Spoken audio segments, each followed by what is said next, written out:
Welcome to the DevReady Podcast, where we're helping non-techs build better technology. Today we're lucky enough to be joined by Jules Brooke. Jules is founder and owner of Handle Your Own PR and also TV host of She's the Boss on Ticker TV.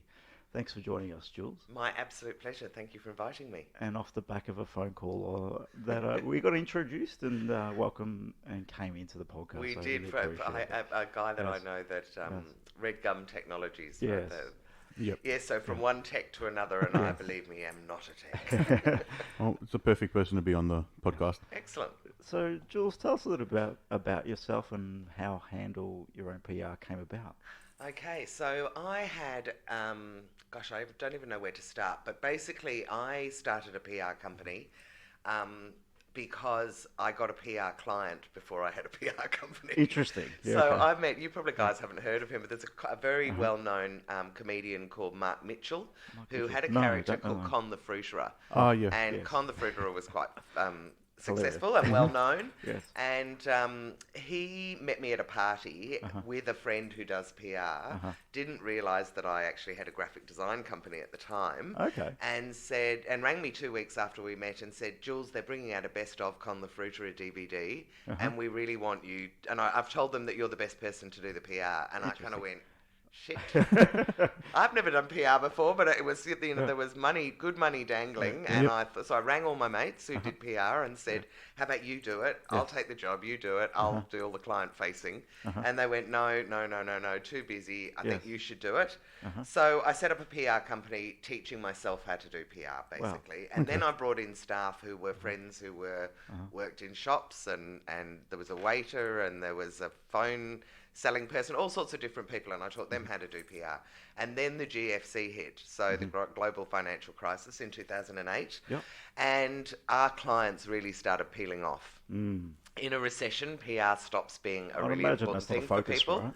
Right? And so I guess I was kind of looking around at what was happening in the rest of the world, and I came across a website from a woman in England who was selling media contact lists and telling people how to go directly to the media. It was just a really simple page on a, back in the days, God, it was 2003, so it wasn't a slick website at all.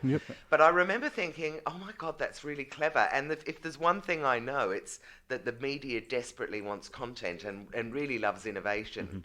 And that these people had fantastic stories to tell. And really, if they couldn't afford me, I should just show them how to go directly. So that's really where it all started. And so I registered Handle Your Own PR. We built our first website, which I think I had done for $200. And it was, I would say conservatively, 20,000 words. So a lot of explanation. And then we were selling media contact lists at $3,000 each. Okay. Because I kind of had the logic of, if you're paying $3,000 a month and someone gives it to you and you can do it forever, then of course $3,000 is going to be fine for a media contact list. So there have been quite a lot of iterations along the way. So that was our first website. I think within a month we realised that wasn't going to work. So then we had another website built by another company. And what we did was we made much more about the media contact list, much less copy on there. And then what we did was we went to a CRM company and got them to bolt their CRM on the back of it. So that was the first time, I guess, that I even had a vague idea of how websites work and what a CRM was. Then after that, I built another website, which I thought looked gorgeous, that was again selling media contact lists, but by this stage, rather than making them cheaper, we just broke them into smaller amounts. So you could buy 20 contacts for, I don't know, I can't remember what it was, $150 or something.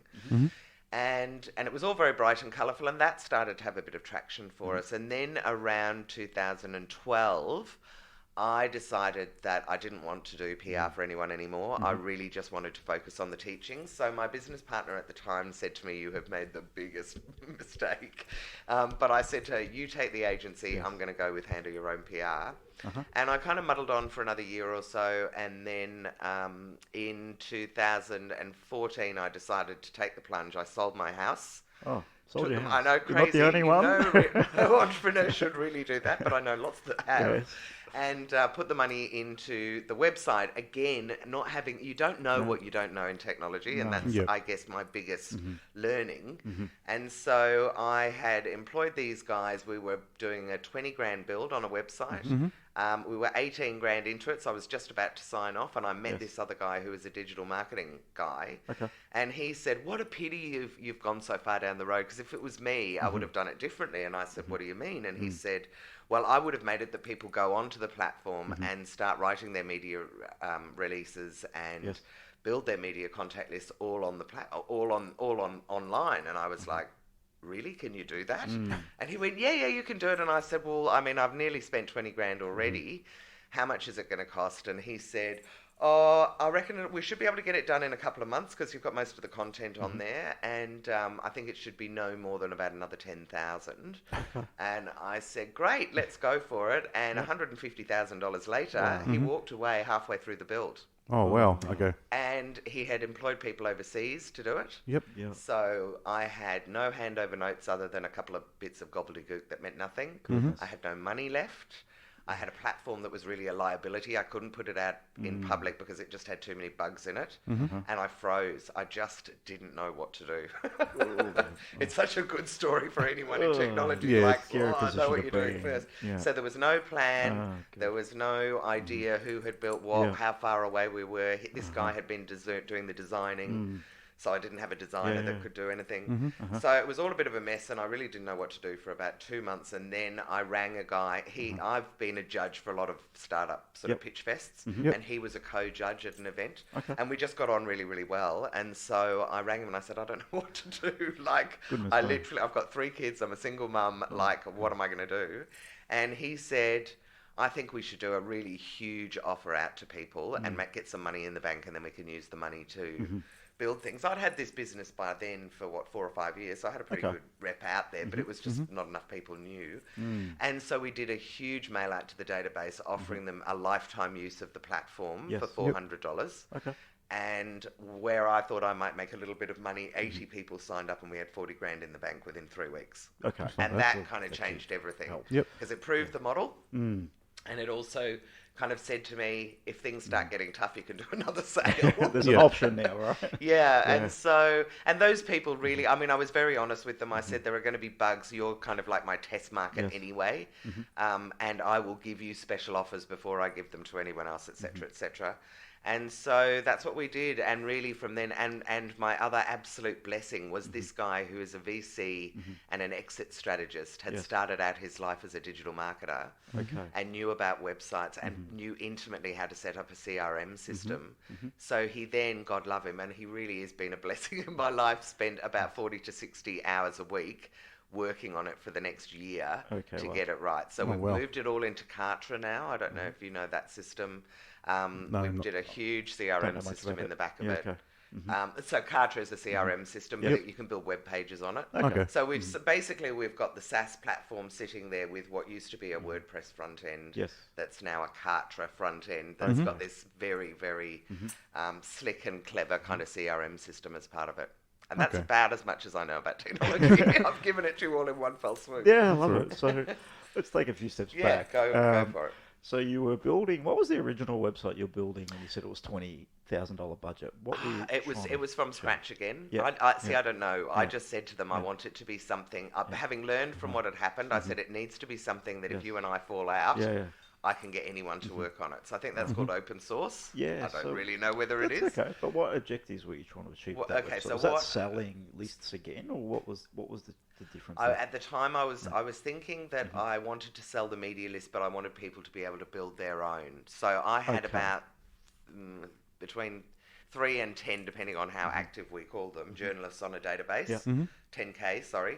And it was all about, one of the things that I had found over the years is that when people decide that they want to go out to the media, they don't know whether they should buy a fashion list or a business media list or whatever, or they want bits of some of them. So I thought, well, okay, let people buy it, build them themselves. So that was kind of where it had started, but I didn't know how to brief them very well because I didn't really know what was possible. Understand. So they started building a system that was going to allow people to come on. I don't know whether you've ever seen medialists.com.au. No, mailinglists.com.au. I think we might have looked at something like that one point in time. Launched around the same time as me in 2008. I don't even know if it's around now. But I believe you but buy this. They had this sort of way that you could go in and go, okay, I want these topics by this state, by this title. Yes. And I sort of thought, well, if people could say whether they wanted newspapers or web, and then they start going. So that was kind of that it would feed them along, and then it would say, okay, I think on mailing lists it used to say, okay, you've got 15,000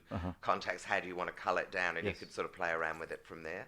So that had been my idea. Okay, the concept was really about buying lists. And nothing to do with the whole process. So what we do now is we take people from naming their campaign to building their media contact list to putting a media release together, and it's upload your logo here and put your headline in here, onto building your own media list based on sort of a way of guiding you. But the other way, one of the things is that you download a list, and so therefore you don't really need to come back. Or if you do, you might sell it to you. You might say to your mates, let's all go thirds and we'll, share it. So I wanted to make people stick, because I do keep prices really, really low. So I was really worried about people. In the really early days when I first did it, people could download an Excel spreadsheet, and I was trying to find out whether you could have downloads that would expire. That was so new back in those days, but it was like, can we do something so that, if they've only paid it, they get it for 6 months or something. So, So that was the thinking. So it was all about buying lists, getting access to the contacts you need to publicise your media. And then, and with the first one, and then it was read the page about how to, and why PR is good for you, and the 4 steps to running your own PR, and just follow the process. It was more of a serve yourself model.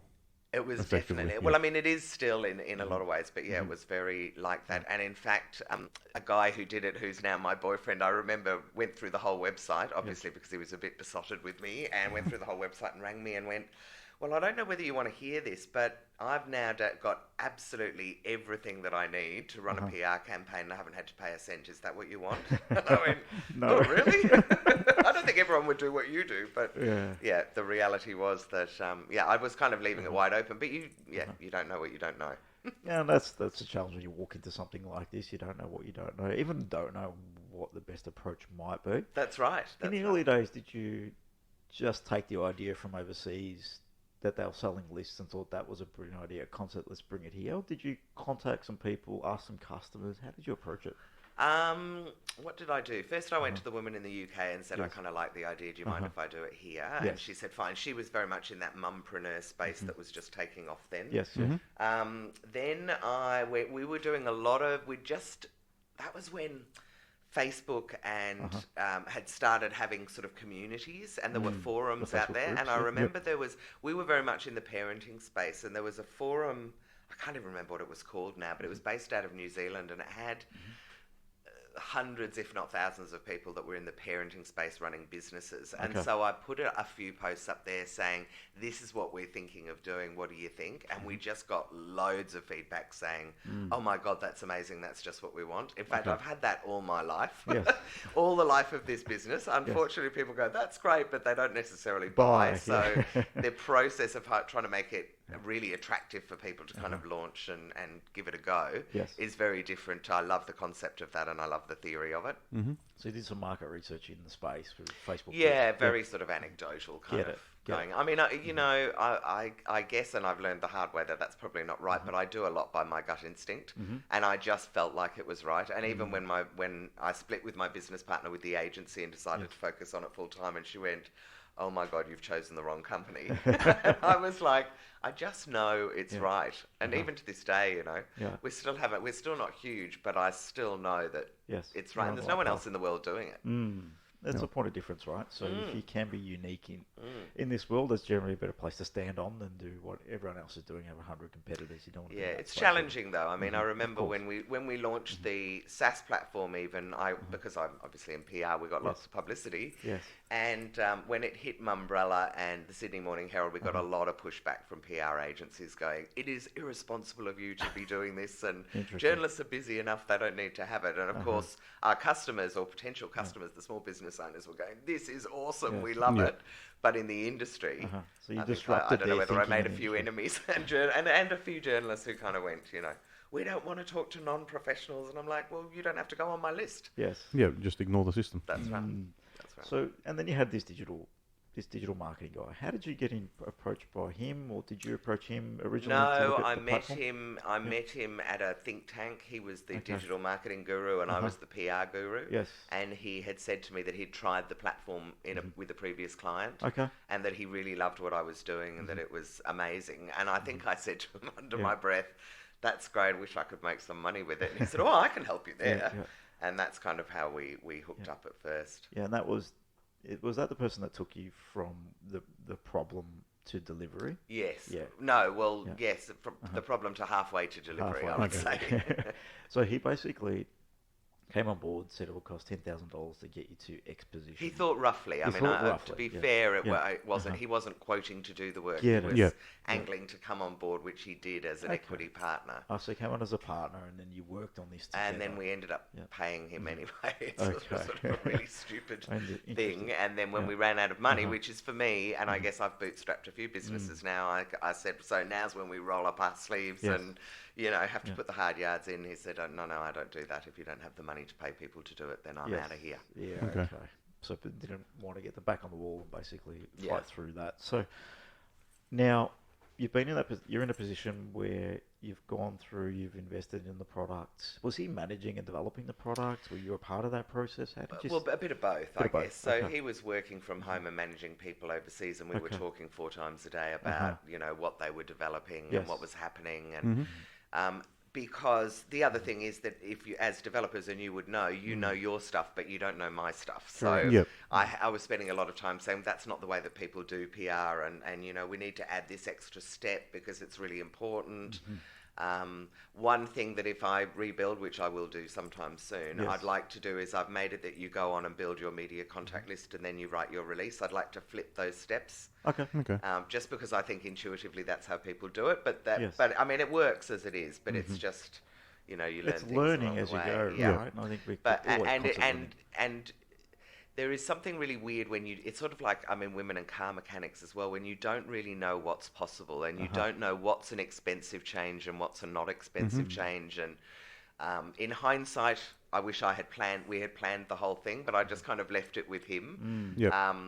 But if we had sort of said, okay, well, we'll launch with these pages and then we can add these bells and whistles later, that would have been really good. But I mean, it opened up my eyes to a whole lot of apps that I didn't know were available and a whole lot of sort of capabilities that I didn't know that you could do. I mean, I really thought that something like this, I guess I probably thought it did cost about 100,000 or 150,000. Get it. But if someone had said to me that, I would have gone, no way in a pink fit would I have Started spent the that process. money. Yeah. But as you start going along, you can say, I mean, I think I probably overspent possibly by half. But if somebody had said to me, you should do this, but it'll cost you 75 grand, I still would have said no way. Yeah. No way. So it's But you funny, probably- isn't it? It It's just is. that, but I would have paid 2 grand for concepts and 4 grand for this and 3 grand a week, you know. Yes. But Yeah. just laying it out there as a big lump sum would have terrified me, I think. Yeah, when you're out of the area of your expertise, it's always overwhelming. Same And you with don't know us whether and you're being everything ripped else. off. No, Is really that's- the crunch, I think. And You it's- just have to really trust these people, or this person that they're Yeah. making the right decisions. And we find that's very easy to happen in the tech and software space because And it's a very, very specialized area. It is, and I think in his case, he loved all the new developments that were coming out. So when we ended up taking over the platform and going back into it, I think there was something like 40 apps or something, 25 to 30 apps that he had plugged into the back end, of which we were probably using 3 or 4. Okay, so just So anything, there was a lot everything of into this subscriptions thing, I was able to just cancel okay, so straight anything away. new and shiny. you'd Yeah, jump into it. totally. So, there's this widget we can do for chat box, and I mean, God, if bots had come out, then we would have started all over again. So there were there was lots of things that way. And then the other thing that was interesting is that I meet people a lot through doing my PR. So we got lots of opportunities. So we did get a free chat bot thing, whatever the technical term is for it. And we got the use of some free software and stuff along the way in return for me doing PR for them and things like that, or helping them with PR. Okay. So that kind of helped. But if I had had an overall plan, I probably would have been able to go, I know someone that could help us with that bit. We could do an exchange there or whatever, which I didn't know at the time. So at the time, you're basically walking in to a development pretty much blind. You're saying, okay, we're trying to achieve this, and let's just build and build and build. Is that the approach? And then, Well, yes, in hindsight, that totally was the approach. and you had someone you're meant to be relying on, who was meant to be your technical guide, Yeah. effectively. I mean, we did do one of those disc personality things, I remember, halfway through, and I went, how strange, look, both of us are almost exactly the same. Interesting. And we're both big, broad, shiny, creative, kind of exciting people, and I think in hindsight that he was just kind of like getting bogged down in too much technical and wanted to move on to the next shiny thing, whereas I had to end up becoming more knowledgeable about things than I had thought I would.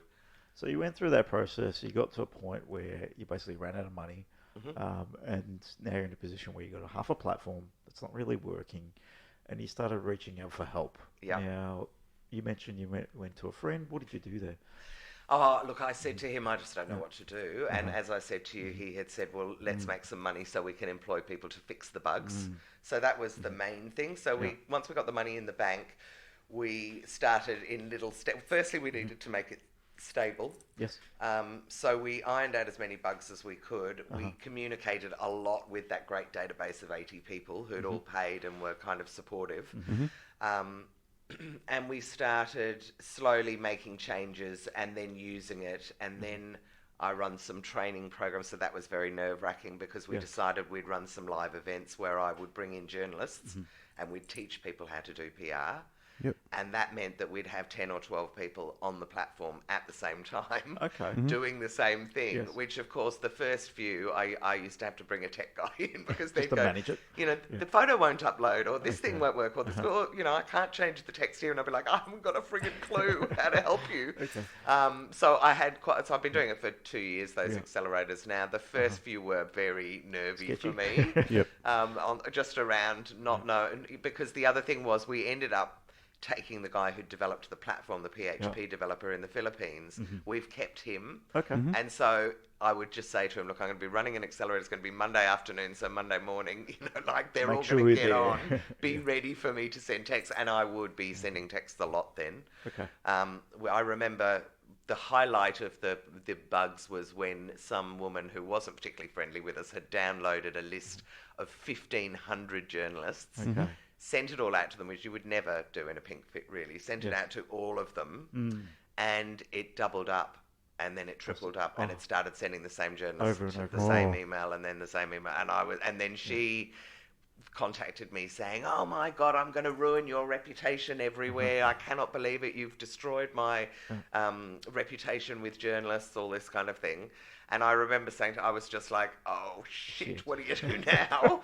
And so I rang the guy firstly in the Philippines and I was like, whatever happens, stop it, just stop it now and just close it down. So he did that. We've now got a cancel button on the website, but at the time it was like, oh my God, trying to get hold of him. And I ended up saying to this woman, look, tell the journalists it was my fault. So God love her, she was such a cow. She went out to all the journalists, CC'd me in on all of them, saying this is not my fault, handle your own PR, takes full responsibility. You know, they were the ones who were unprofessional, and I followed up all of them with an, oops, I'm really sorry, it was a technical glitch. And all the journalists came back going, we understand, that happens to us all the time, don't worry about it. Meanwhile, I had almost like not slept for 2 days and... so anyway, so I learned the hard way. And I completely overreacted, I think. I said to the woman, I'll give you the whole database, you can have it for free, just, you know, get off my back kind of thing. Or in that time, you're looking just to solve the problem, and you can't solve it, it's done. And you've got to do it quickly when you know there are emails going out every minute. Especially when it's like that. And you can't get hold of the guy. It was a nervy day. So that was probably the worst part of it. That one, and we had a change that happened in WordPress the year. So I had split up with that guy in the September. We did the big campaign in the January, and so had some money in the bank. And I think it was February or March that WordPress started going down every single day. And I didn't know what it was, so I went back to the original guy and said, even though I haven't spoken to you for months, can you tell me who created the front end so I can do it? And he said, that'll cost you $750 if you want to speak to him. And I didn't have the money. And I remember I was just like gutted. I thought, what am I going to do? And then we got someone off Upwork or something to have a look at it and said, oh, you know, there's a new plugin or something for Word, whatever it was, something was clashing. But every morning I'd go on the website and everything would be gone other than a testimonial for a customer on each page. And that was it. I was like, oh my God. Not the platform, I have to say. That was the WordPress. But I mean, you know, because I'm a Neanderthal when it comes to technology. You're only looking at the front of the website. Like, I don't care that the platform's there. No one can get to it because they're just going to go, oh, it's all broken. Yeah, So obviously had your challenges, clearly. Mm. Now, in terms of number of years, so you basically started this out what year in terms of building this new platform? The new platform was 2014, I think. Okay, and how long has it taken you to really No, it must have been 2015. We launched it in May 2017. All right, so it took a couple of years to get stable. No. No? So I must have sold the house in 2014, built it in 2016, late 15, 16. Mm-hmm. It wasn't a long. I think that probably the whole build, in terms of the basics, because obviously I'm still working on it, but I would say it was a year, maybe 18 months. Okay, 18 months. Now, in terms of that whole process, if you were to go back, what would you approach differently? What would you do a little bit differently just to shape the model? I would have a strategy. I would have a plan with timings on it, like people normally do. Yeah. I would. I'd have some costings again. Oh, I don't know whether I would have costings against it in that. Just for me personally. Yeah, they might scare you I off. just don't know that wouldn't scare me off. But I definitely have, these are the initial steps we need to take. This is the plan. I'd probably get it quoted from a couple of agencies. I don't know. Yeah, okay. Although I am a big one for if you really like someone. That to me is probably the most important thing. If I like someone and trust them. But I mean, obviously that has not always worked out the best, but I still always kind work out the best, but yeah, you can sometimes go with gut. I mean, because to me, if I get 3 quotes, I'm still looking at 3 quotes of gobbledygook. So all I can do really is look at the end amount, and the end amount, if it's different, I can't really work out what the difference I mean, I'm is. not saying that in hindsight, I guess you'd get maybe somebody to help you with that, but I'd be more inclined to work with a company, but and look at different possibilities. But I definitely would have had a plan. Yep. For what we're trying to achieve and how it might look. And I would have loved some wireframes and things, and we were kind of doing it on, he would send it to me saying, I just worked up this last night, have a look at it, and I'll get the guys to implement it today. Okay. Kind of thing. Very quick, very active development. quick. As you thought of things. Yeah. And then he'd have built something, and I go, but I forgot to say that you can't do that bit until you've done this bit first. You need to add another step in. And he'd go, oh my God. And I remember there was this big deal that he had all the people follow steps as they go through the PR process, and we had them all down the left-hand side of the page, and then he went, no, I think they'll be better across the top, which has caused us all sorts of problems for mobile. So the other thing I would say is think about what, the execution and how it's going to look across all the different platforms. And we had it, it was working really well on Chrome, but it wouldn't work on Firefox and had bugs in Safari, so I didn't kind of understand all that. I'd also have it tested properly by users before I went out and announced to the world that it was there. Get it. There's a lot of things to consider that we sometimes forget about those things. There's so many boxes you have to check off. And you're working, in reality, you're working very agilely. Incredibly. Because also technology is changing as you're doing that. And the expectations of your customers change. And then as you become more aware of what bells and whistles you can add to it, you start wanting to add them, and then you read something else or you see someone else's and you go, that bit's really good. I wonder if we could do that. And, Yeah, it's even very hard for us to not jump onto the new shiny thing on every project. You have to sort of pare yourself back a little bit because we can get a little bit lost in new stuff, but we still haven't finished the concept of the core product, right? Yeah. So I think Anthony released an article about this, which is really about scope creep. And in reality, what you're doing in that framework is you're pushing your project and you're making it bigger and bigger and bigger, and you're moving the finishing line all the time. That's why things never go. Yeah, I mean, I worked in graphic design for many years, and I know that, but it's so stupid when it applies to you. Yes. So, I mean, we would always go, okay, these are the concepts, and, we can change them, but let's work within a framework, and you just try and bring people down to a pointy end, but I didn't do that with myself. I think it probably seems a bit harder in the software space because it's very technical and it's all over your head, so you don't know what an impact something may have, or if someone says something, if that's the right thing. I think the impact is really important. I think you really don't know whether, if you were to change that step from 2 to 3, will that make any difference? And you think, well, all you need to do is just, rename Seems simple, it. doesn't it? And they're going, I know, but I've just coded, for the last 3 days, this stuff that takes people from step 2 to 3, and I've got to go, and you go, oh my God, So, and then other times I might say, gee, it'd be really good if, people could put a video in there, and they go like, no problem at all. We just have to add, .mp4 or something after some coding, and I'm like, so you just really don't know what you don't know. It's intimidating. I think it's really assessing. So one of the models that we use within our framework is really value versus effort, and it's really good and clear for people that aren't technical, and a great way to look at it, because you can assess. You might have a feature or function. One might be video. So what's the value to the customer? So how do you? So what do you mean when you say value versus cost? How do you work out what the value is? Versus effort. So value really is all about how it relates to the customer. So if a video is real, you would estimate a video on importance, but you wouldn't estimate the features in isolation. You might have a bunch of 20, 30 features, and you base value based on what the impact is going to have to the customer. So how do you, I'm just really interested in this, so how do you work out, because I have heard somebody else talk about this as well, and I've been surprised that you've been very focused on the end user, on the customer. Yes. Do you research that a little bit once you know what industry somebody's trying to get into, so that you can see, because I think that's fascinating, and I didn't realise that companies did that. So if I said to you, my customers are mainly 45-year-old women that are, decided that they've been made redundant, or they've started a business and they want to keep going, you would go out and say, well, those kind of women are on these platforms. They love video. They don't love video. They need to know what they want, really? What they do. So you can actually kind of you offer guidance and advice. Survey people, and then we also would, if we're working with you, we would try and become as knowledgeable in PR as we could. Yes. Right. So then when we make suggestions or offer alternatives, we're coming from a place that makes sense, not just throwing things out randomly and saying, oh, maybe this would be good in PR.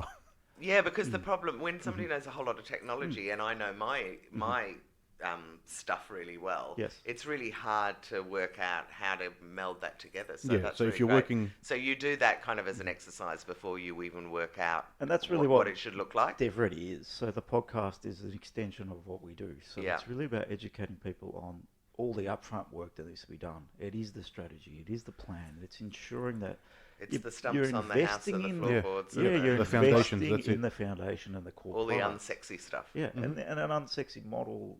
Yeah, all the unsexy stuff that delivers you that first piece of platform. That's right. And that value versus effort is massively important, because if you're querying your customers and your end users and what's valuable to them, then you know where that stands, and the effort can come from your development team saying, this is what it's actually going to take.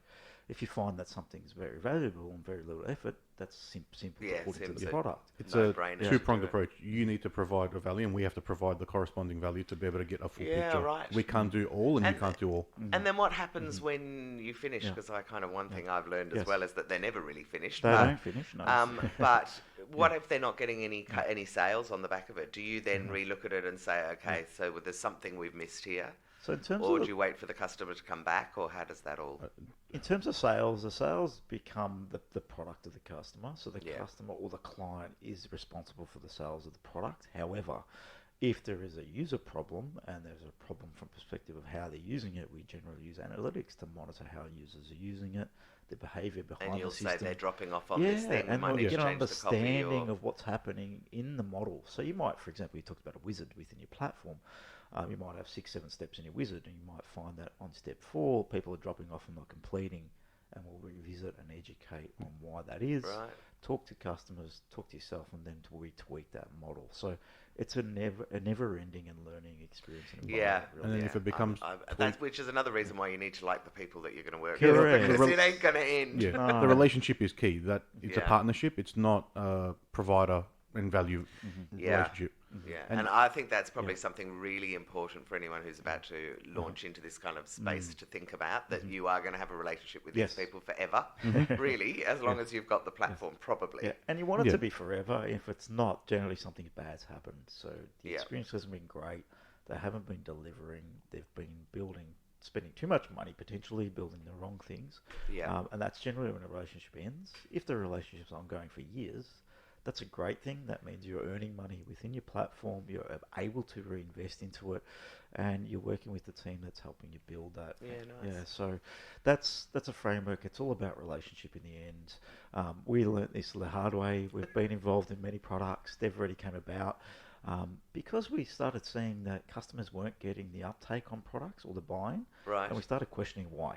Why is that? We've built a great piece of tech. The tech works. It all was what they Like wanted. But it what ticks they, all the boxes. Why isn't it working? But what they wanted generally might not be what they actually needed. Right. What the customers needed in the first place to achieve the outcomes that they wanted. So it is a creative process. I think technology. I think people get stuck in the framework of let's just build some tech. The nerdy side of it rather than the human. Exactly. So the creative process is where you find all the little meat and all the little gold.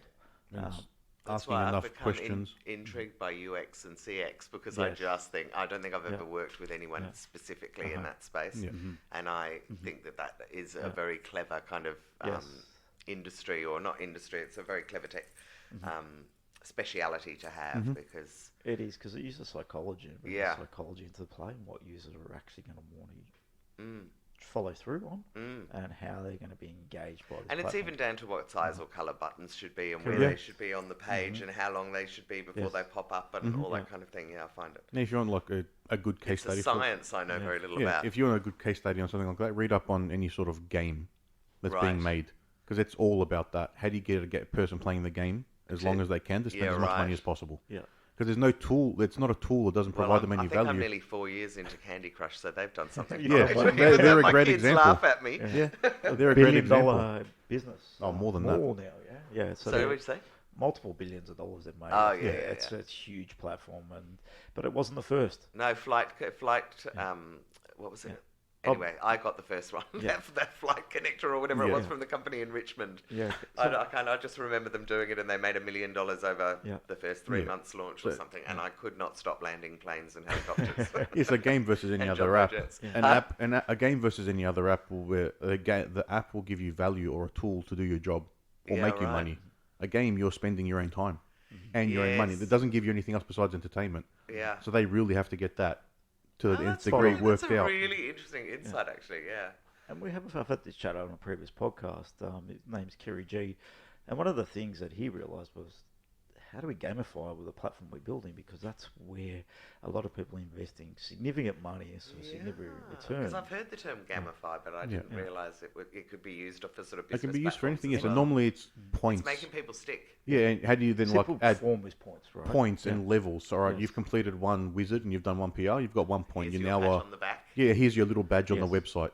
Yeah, Or right. you're And a if you PR continue master, you've got 10 of then them. you get this, and if you continue later, you might get a little bit less. So, And then if you've got like a group for, forum, everyone can see everyone's little badges and they might know have to what get level of somebody- experience they have. I might have to get somebody like that to look at my platform now. Yeah, It it's should add always value. evolving. Yeah, so back to your platform a little bit. So you've obviously built a platform that's working. One of the key things I saw, which was really a masterstroke, was getting people to invest into the platform before it was really live.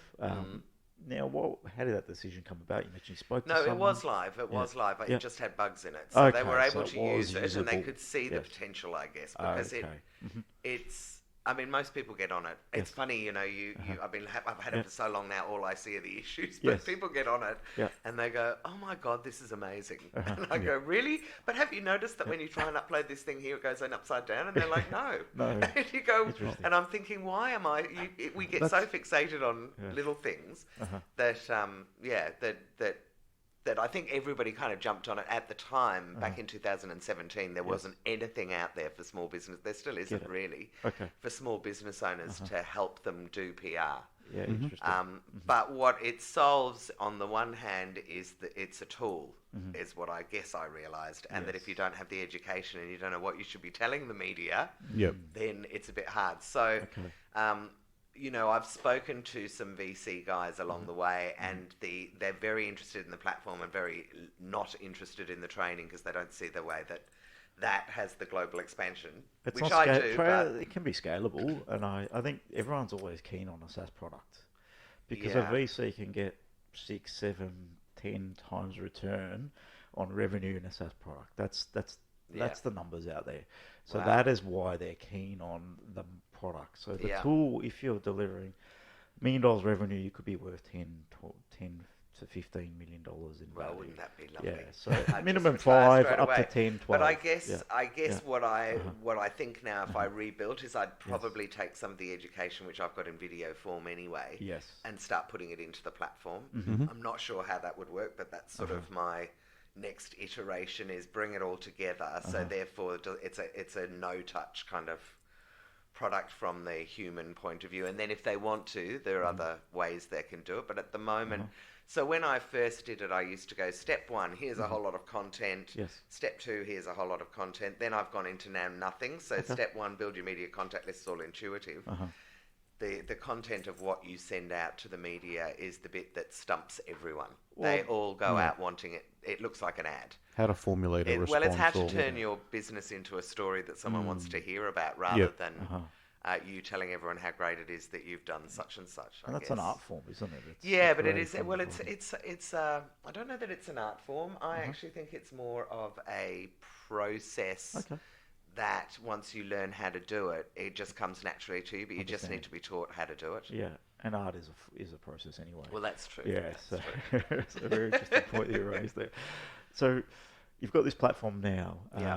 What's the vision for the business? What are you attempting to do? My vision, my ultimate vision is to roll it out globally. So I have got one in the US. I had a business partner running it over there part-time. And she has now decided she wants out. So I've got the US sitting there kind of like, and I'll keep saying to my business partner, should we take it down? And he's like, no. So we just made the prices ridiculously expensive at the moment so that we can... so my idea is that I want it in Australia, England, India, South Africa, and the US, and then I want to sell. And I need to have local media contact lists in each of those countries for it to work. Yeah, that makes sense. But other than that, and I want to crack the training somehow or other so that I know that if we get somebody to do it, that they've also got the means to teach people how to write in the right way. But there's all sorts of interesting things. So, of course, I've got a whole database of journalists. Journalists are literally just contacted saying, have we got your details correct? But I'm also very aware that in Australia and really around the world, but particularly in Australia, there is no real community for journalists. There is nobody courting the media. So I feel like there might be an opportunity to do something with that journalist as well and make... So I'd like to do something with that. I'd like to get the education into the platform. But ultimately, as it is right now, I reckon I can still grow it. I just need more users. I've sort of identified that maybe the universities might be a good place for me to start going. And coincidentally, last year, through a complete freak, met the Dean of the Vic College of the Arts and Melbourne Uni's Music Conservatorium.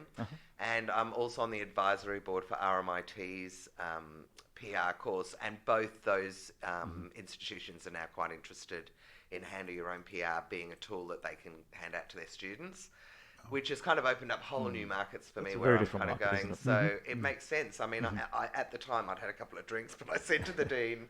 I said, I think it's kind of irresponsible to be sending students out there who are artists and painters and sculptors, and they don't know how to promote themselves because they're not easily going to be able to get a job.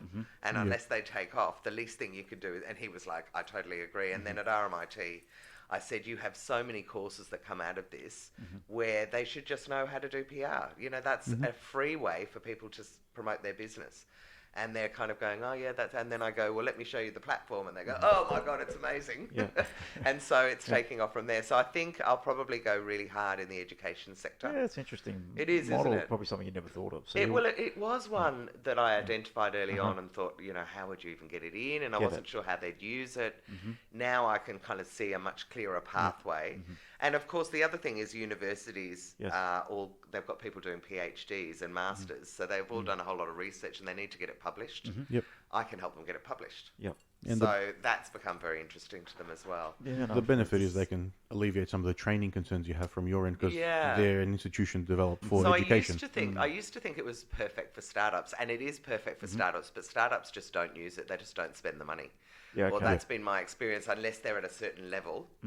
So So what's my the markets value are changing in the product? and things like that. The value in the product is I know how to now publicise and get PR. The education is a part of the product, or is that an add-on to the product or the tool? Yeah. So the tool is giving you the education you need to actually get your PR out there and build your brand and awareness. And I have got some education in there, definitely telling you what to do. But what I find is that, I mean, if I said to you now, do you want to write a media release and send it out to the media? People get really nervous. They just get really, oh my God, what if the journalist tells me to get lost? Or what if they hate it? Or what if I ruin my chances? Yes. And I'm kind of going, if you're writing for LinkedIn, you should be taking that and sending it out to the media first. Interesting. You know, it's that simple. And I think the perception of that is it's something we don't know. And the same with tech for you. It's of like course, you don't it's scary. know it. It's scary. It's unknown. And you walk into a blind and you think, what could go wrong? Yeah. And you're probably judging one PR they might not And like. people think it'll be like a current affair. They're going to have people chasing them down the street going, you are a loser, aren't you? You have ripped people off. Well, there's that one website contacted us through LinkedIn. There was where journalists request topics and people fill in the content themselves. Yeah, I can't remember what it's called, but we wrote an article for one of those websites. There's a tech one, actually. She's got me to write, and she does it all the time now. Okay. Do you get the, it's some... I think you're on it. I can't remember the name email. of They it. put like 4 or 5 different people responses or even more. Potentially, that's the one, Well, this one, I get an email every day. They're putting out a request from journalists or media agencies saying we need people with experience in blah. And you submit a response. Yes, I think I've done a little bit around PR for them. Yeah, no, I get it. For that one. But I mean, I'm talking about, I guess, if you were a startup, then to be in the Fin Review would be great. Yes. How to get in the Fin Review, you need to work out, how to do that. And I know that's the sort of thing I help people. Or I'd like to be on TV, or I need radio interviews. So it's not about getting a bloggy. I mean, it's getting lots, I guess. So I sort of say to people, if you can get 25 or 30 articles published, then you will own your Google page. Anyone Googles you, they will just see loads and loads of articles you've written underneath that have been published, and it just gives you that credibility. That's all. And also, like anything else, you can't do one ad and hope that you're going to catch lots of people. You've got to do lots of articles as well. But you guys should be doing it as well, because you know a lot about stuff that people don't know. Generating content on social stuff, but not pushing it out to anyone else. Yeah, just push it out to the mainstream media. Because the more journalists that get fired, and another 400 got fired on Friday, or 1,400 I think it might have been, from AAP, or will be, the more the journalists that are left can't possibly write enough content, so they rely on people sending it to them. And you'd be surprised how quickly, if you go to the IT Wire and people like that would love your stuff. Yeah, it's supposed to get on your list. But the trick for me is a lot of people think about going into their industry media, but think about where your customers are. So if you want to get to someone like me, you don't write in IT Wire. No, what about you write in Startup Smart, or you write, so those are the kind of things that I help people with to say, if you're in the beer industry, then getting it in beer weekly and monthly froth is great, but that's not going to get to your customers. How can you get an article in Woman's Day or Marie Claire or the weekend newspapers or something like that? You don't want to be featured to your peers. That's right. That's useless, yeah. Well, I mean, a lot of people do, and then they go, woohoo, we've got a publicist and they're getting loads of industry media, and you go, but are you getting new customers out of it? Yeah, well, I think there's probably a conversation we should have in another podcast talking about how to really do PR to grow your business. I think we'll get you back talking a little bit about that. No problem. Just to dive in a little bit what the steps are, understand a bit more about the specifics of the platform, how to write a PR article or whatever that may be. Perfect. I think it'd be great to actually talk about.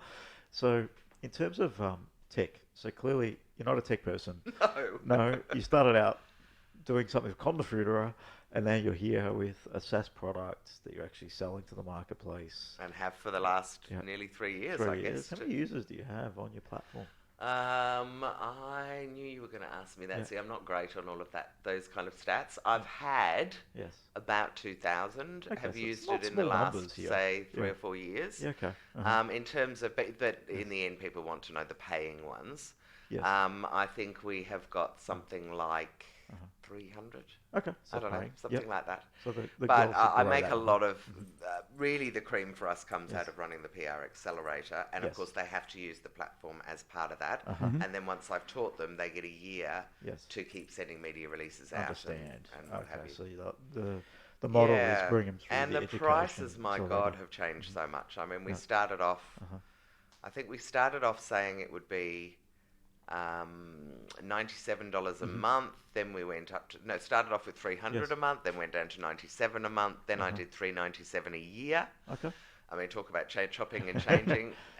Then we went up. Now we're at $890, I think, for a year, and to $350 for a quarter. Okay, something so it's like always that. Changing. So how did you value your product? Because that's It's something very people hard. don't really know how to do. It's not easy. Well, especially when you're doing something that no one else is doing. Correct. So, Yeah, I mean, that's I the- know that people are paying between $3,000 and $5,000 a month, roughly, Yes. for a PR agency. So, how do you value it? Yeah, Well, I exactly. started off thinking, well, if you pay 1 month's worth, Yes. you know, you'll be able to. Then it's huge value, but it doesn't seem that way. So then I made it really cheap, and Yes. so I would say I'm still testing. I think we're fairly close to a sweet spot now. And the PR Accelerator program is $1,000 a month, so for 12 months, which I figure is, so it's the price of 3 months of PR if someone else did it for you. Yeah, But at 'cause the it does end of $5,000 it, a month. you've got a lifetime of being able to do PR, you know. Yep. So so I wouldn't say it's an exact science. I know that I actually have worked with a guy who has a business called PricingProfits.com. Okay. Yep. He is a pricing specialist. And even he, I don't think, would know how to price something like this, because it's just so weird. It's like, so the average small business owner spends about $10,000 on marketing. Yes. 80% of them are doing it themselves. But then if you compare to an agency, they're spending 40 grand a year. So how do you price in the middle of it? And I have found that really hard all the way through, because people say it's worth so much more, and you go, well, if it's worth so much more, why don't I have loads more customers on it? You know. Well, in your So you go world, the round target and round. customer's probably not going to be the one that's paying the 40 grand to the PR agency at all.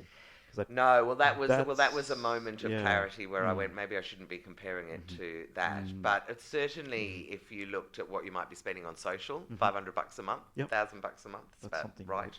palatable for And someone out there. obviously, and then obviously with your PR, once Yeah. you put it on social, it kind of it's on steroids. It Yes. just Yeah. goes out so much further. It's more of so- a education problem.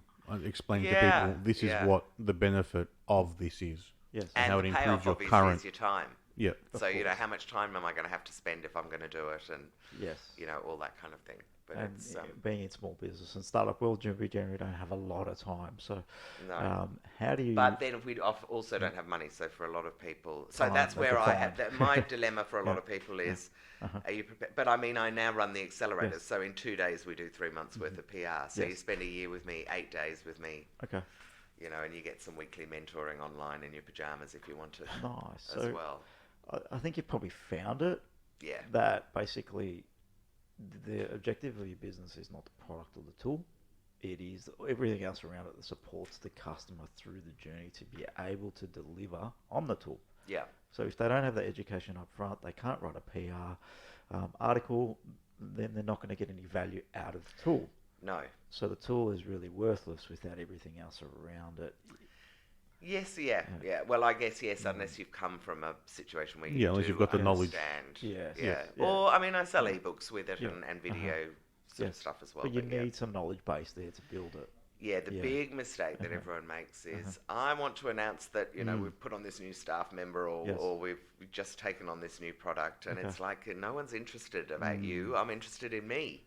Yes. So if your customer's interested in me, what does the product do for me? Not that you're having a sale or that it's got 5 widgets attached to it. It's what will the widgets do for me? Exactly. It's all about them. Yeah. Everyone, Yeah. no one perceives it, but everyone really basically cares about themselves first. Of course. We all do what's in it for us, and then how do we impact others with that as well. So, but I think if we can let that go too, there's some real power in that.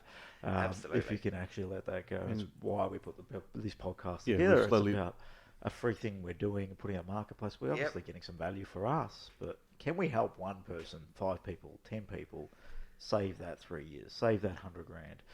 There's a And you massive will. impact. Yeah, and you will just You by will. sharing these stories. Yeah, and just Yeah. letting if people are out there thinking about doing a SaaS platform, I mean, Yes. the one thing I would say is go and talk to somebody who knows SaaS platforms platform. and have a good conversation. Yes. And then go away and write a whole lot of questions on the back of that conversation, then go back and have another one Yes. and get an understanding of Yeah. it, because they are amazing. Oh, they are amazing, and the ability to scale is huge if you get it right, if you niche it right, if you Yeah. market it right. It's Yeah. still business. I think we build a tool like this, and some people get lost in, it's a tool we'll put on the internet and people come and buy it.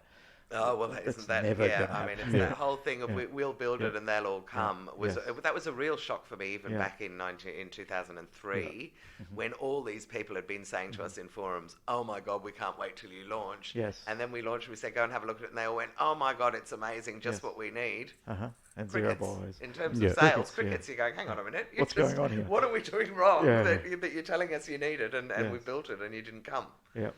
And that is a challenge that a lot of people go through. I think the biggest issue, and we've got a podcast, I'm not sure what episode it is, with Stuart Marshall around building SaaS products. Yeah. 6. Yeah, is it 6? Yeah. All right. You've got a better memory than I do. And that leans into, it's not about technology, it's about how we niche it, how do we market it. In the end, in terms of just from where you are now, if you went three years back, what would you tell Jules of 3 years ago before you went on this journey? I would. Oh, that's a really good question. What would I tell myself? I'd tell myself that that it'll be the best thing that you could ever do. Like, I have absolutely zero regrets, regardless of the journey and all the rest of it. It is easily the most exciting product I've ever had. Yes. It works beautifully. So I would say to myself, do it. Yes. Next time, choose someone different. Do it with a plan so that you know where you, because you could probably, and you guys would know better, but in hindsight, I probably could have released it in stages. Like, it could have just been build a media contact list, then it could have been, here's a media release template. And we did do it in stages, but it was messy. We tried to do too much, I think. It wasn't a structured all process at once. There was delivery, right? And there was no sort of growth plan. There was no, when we are able to, we'll do this, or whatever. That's one of the things that I would do. Okay. But I would also say it gets easier and better, and more people are going to have them, so there'll be specialists out there that are going to know how to do it. Yeah. I also would, if I was telling myself, I would say don't, and only because of my learnings from, don't go directly to Upwork or Freelancer if you don't know what you're talking about, because those guys talk about needy. Like, they need to know exactly. Everything. I mean, I remember getting them to rebuild the front end of the WordPress site, and they did it in a live environment rather. Lovely. Just little things like I didn't know to tell him. Go and do it on a staging platform, and then when I've approved it, put it up. So. Those kind of things I would say, and get a good team around you, and make sure you like them, because they're going to be around like family for a long time.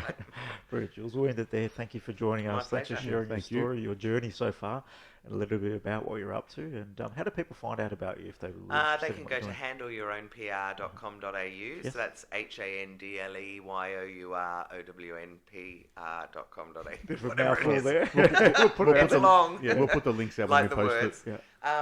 And don't go to the .com at the moment, because that is the US site and it's just sitting there. Yes. And also I've got this sort of TV show that people can contact me or watch me talk to fabulous women in business on tickertv.com.au. Very good. Yeah, check it all out. And where are you socially active?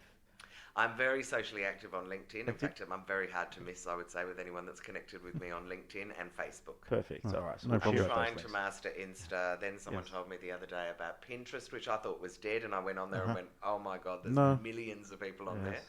And TikTok is the other one where I've just realised there's a how-to section. Yeah, you have to start making some dance videos. I know, but we all think the young market's all the kids, because my kids are kids, but I think it's older than that. I think it's it's going to evolve quicker than some of them. Huge opportunity. At the moment, their how-to section, I read something that a woman had put up a post last week. She has 59 followers and she's got 65,000 views in 2 days or something on TikTok. Yeah, so it's a good place to be putting some content.